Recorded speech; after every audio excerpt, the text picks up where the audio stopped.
नमस्कार दोस्तों, आज दिवाली के शुभ अवसर पर आपके सामने A to Z रिवील कर रहा हूं कि मैंने कहां पर कितने पैसे डाले हैं। तो चलिए शुरू करते हैं। देखिए, आज जब मैं रिकॉर्ड कर रहा हूं, धनतेरस का दिन है। ऐसा कहते हैं कि दिवाली के दिन पैसे इन्वेस्ट करना बहुत अच्छा होता है, बिकॉज हम जब पैसे इन्वेस्ट करते हैं तो भगवान से प्रार्थना करते हैं कि देखिए इन पैसों को अच्छे से ग्रो कीजिए और हमको आगे फ्यूचर में और अच्छी अच्छी अपॉर्चुनिटीज दीजिए। तो इसीलिए आज सैटरडे है, इसके बावजूद भी मैंने एक म्यूचुअल फंड का बाय ऑर्डर प्लेस किया है। अब जब मार्केट खुलेगा तभी ऑर्डर एग्जीक्यूट होगा। इस वीडियो में मैं ये भी बता रहा हूं कि आज धनतेरस के दिन मैंने किस म्यूचुअल फंड में पैसे डाले। अगर आपको वो जानना है तो वीडियो को एंड तक देखना, बीच में बताया है। देखिए, सबसे पहले कंट्रोवर्शियल इन्वेस्टमेंट से शुरुआत करते हैं, जो है क्रिप्टो करेंसी। देखिए, रिसेंट टाइम्स में क्रिप्टो मार्केट बहुत बुरा परफॉर्म कर रहा था, तो बहुत से क्रिएटर्स को क्रिटिसिज्म मिला कि क्रिएटर्स ने क्रिप्टो प्रोडक्ट्स को प्रमोट तो किया, लेकिन क्रिएटर्स खुद का पैसा वहां नहीं डाल रहे। लेकिन मैंने डे वन से बताया कि मैंने खुद के पोर्टफोलियो का कितना परसेंटेज क्रिप्टो में डाला है। अगर आप बहुत पहले से फॉलो कर रहे हैं तो आपको ऑलरेडी पता है मैंने क्रिप्टो में कितने पैसे लगाए हैं। लेकिन आज जो नए हैं उनके लिए बता देता हूं, मेरा जो पूरा पोर्टफोलियो है उसका सिर्फ 2% मैंने क्रिप्टो करेंसी में डाला है। अब इतना कम क्यों? देखिए, क्रिप्टो करेंसी मार्केट जो है उसका स्टैंडर्ड डिविएशन यानी कि उसकी वॉलेटिलिटी, हर रोज उसमें जितने अप्स एंड डाउन्स आते हैं वो स्टॉक मार्केट से ऑलमोस्ट डबल है। तो इतना ज्यादा रिस्क अगर मैं लेता हूं, अपने पूरे पोर्टफोलियो का हाफ उसमें डाल देता हूं, तो कल को अगर मुझे पैसों की जरूरत पड़ी, there is a very high chance that मुझे लॉस में विड्रॉ करना पड़ेगा, and I don't want that. Second thing is that लोग बोलते हैं क्रिप्टो बहुत अर्ली टेक्नोलॉजी है, इतने जगहों पर अडॉप्ट नहीं हुई है, तो वो 100x होगी। तो अब ये अगर 100x होने वाली है, मैंने 100 रुपए में से 2 रुपए इसमें डाले हैं, तो वो 2 रुपए अगर 200 रुपए भी बन गए तो पूरे 100 रुपए के मेरे पोर्टफोलियो पे 200 रुपए का रिटर्न क्रिप्टो से आ रहा है। अच्छी बात है ना। इसीलिए मैंने यहां पर ज्यादा एक्सपोजर नहीं लिया है, ज्यादा रिस्क नहीं लिया है, सिर्फ 2%। Now coming to the second investment, that is US stocks. इसमें मैंने 9% डाला है अपने पूरे पोर्टफोलियो का। अब देखिए, यूएस स्टॉक्स, क्योंकि इंडियन मार्केट जो है और यूएस मार्केट जो है वो काफी ज्यादा अलग है। इंडियन मार्केट जो है वो एक डेवलपिंग मार्केट है। इंडियन मार्केट का जीडीपी 5-6% पे ग्रो होता है, लेकिन यूएस मार्केट जो है वो एक डेवलप्ड मार्केट है। यूएस मार्केट का जीडीपी आपको बैरली 1-2% पे ग्रो होता दिखेगा, क्योंकि इंडियन मार्केट जो है वो मैक्सिमम नए धंधे बना के, नए बिजनेसेस, नए सर्विसेज, नए मैन्युफैक्चरिंग से ग्रोथ लाता है। वेराज यूएस मार्केट जो है वो मेनली ग्रोथ इनोवेशन से लाता है, because it's a mature country. तो देखिए, अगर मैं अपने सारे पैसे इंडिया में लगा दूं तो यहाँ पे बहुत ज्यादा कंट्री रिस्क होता है। आपको कंट्रीज के अक्रॉस भी डाइवर्सिफाई करना ज्यादा सेंस करता है, इसीलिए 9% पैसे यूएस मार्केट में। एंड यहां पर भी किस स्टॉक्स में डालें? देखिए, इंडिया में ऐसा बोलते हैं कि आप ऋतिक स्टॉक्स में इन्वेस्ट करो if you want to do no bullshit investing.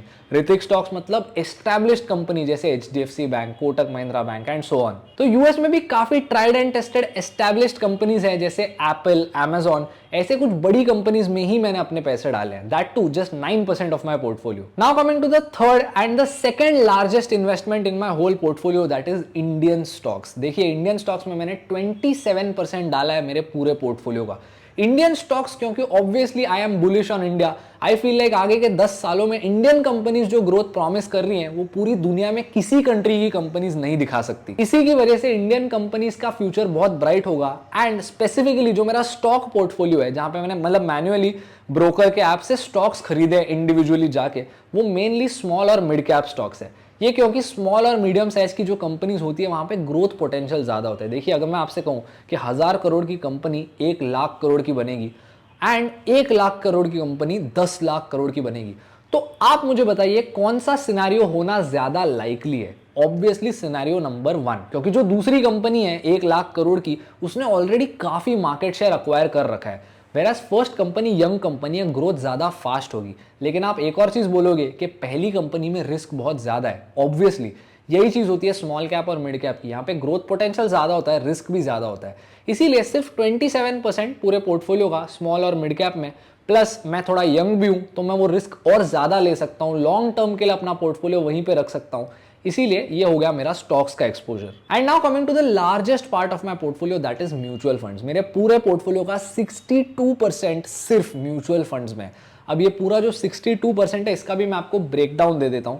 Mainly यहाँ पे मैंने कुछ एक्टिव फंड्स में इन्वेस्ट किया है। एक्टिव फंड्स मतलब एक फंड मैनेजर होता है, वो आपके फंड को अच्छे से मैनेज करता है, वहाँ पे जो स्टॉक्स ज़्यादा अच्छा परफॉर्म करने वाले हैं उनको ज़्यादा क्वांटिटी में लेता है, जो अंडर परफॉर्म करने वाले हैं उनको बेच देता है। इस चीज़ को एक्टिव मैनेजमेंट बोलते हैं। फिर दूसरी बात आती है इंडेक्स फंड। यहाँ पे BSE का सेंसेक्स, फिर निफ्टी, ऐसे इंडेक्स में पैसे लगाए जाते हैं आपके। ये काफ़ी नो बुलशिट ऑटोमेटिक इन्वेस्टिंग है।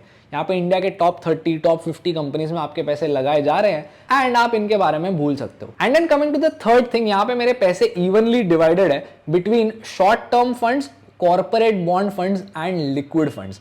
यानी कि यहाँ पे गवर्नमेंट को और प्राइवेट कंपनीज को पैसे लोन पे दिए जाते हैं, यानी कि बॉन्ड्स खरीदे जाते हैं। तो यहाँ पे रिस्क काफी कम होता है, इसीलिए रिटर्न भी काफी कम होता है, स्टेबल होता है। It's just a slightly better option than FD। And finally मैंने थोड़े पैसे स्मॉल कैप फंड्स में भी डाले हैं, बिकॉज देखिए मेरा जो स्टॉक पोर्टफोलियो है वहां पे मैंने खुद ने वो स्टॉक्स खरीदे हैं। आई कैन बी रॉन्ग, लेकिन एक फंड मैनेजर जो खुद जाके स्मॉल कैप स्टॉक्स लेता है उसके रॉन्ग होने का चांस मेरे से बहुत तो बहुत कम होगा। इसीलिए कुछ पैसे मैंने स्मॉल कैप फंड्स में भी डाले हैं।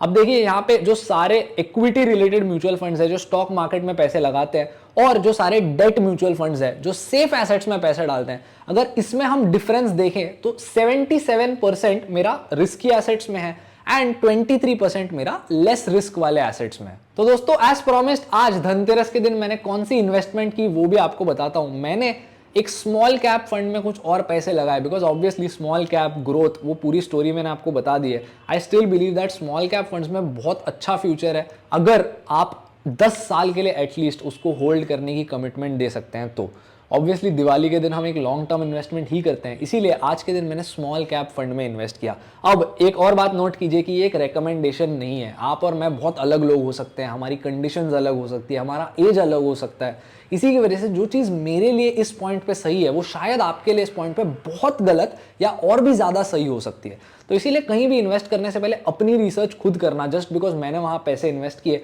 डजंट मीन आपने भी करने चाहिए। तो with that I wish you all a very happy Diwali. आप मुझे प्लीज कमेंट्स में बताइए कि आप आगे कौन से टाइप के वीडियोस देखना पसंद करेंगे, और इस वीडियो ने अगर आपके लाइफ में कोई भी वैल्यू ऐड की तो इसको लाइक कीजिए और मेरे चैनल को सब्सक्राइब कीजिए, क्योंकि मैं हर हफ्ते ऐसे 2 लॉन्ग फॉर्म वीडियोस डालता हूं जिससे आपको मैक्सिमम वैल्यू मिलता रह सके। मैं आपको मिलूंगा अगले वीडियो में, तब तक के लिए अपना और अपने परिवार वालों का ख्याल रखना। I will see you around.